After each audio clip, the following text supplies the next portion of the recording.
Hi guys, welcome to the channel. In today's video, I'm going to show you how you can create album on Facebook. Before getting into this video, must subscribe to our YouTube channel and click on the bell icon. So the first step you simply need to do is to open Facebook application, and then you need to click on your profile picture on the top right, and then you need to click on your name, and after that you need to scroll down, and here you can see the option of photos, avatars, live events. Click on photos, and then you need to click on albums, and here you can see the option of create album. Click on that and give your album a name. So I'm going to name how to solutions for an example.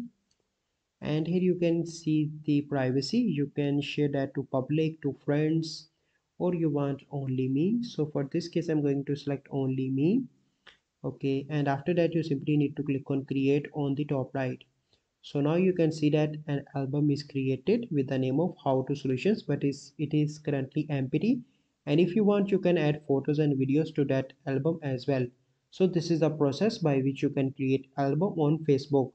I hope you find this video helpful. If you find this video helpful, must like this video, subscribe to our YouTube channel for future videos. We'll see you in the next video. Thank you. Have a good day.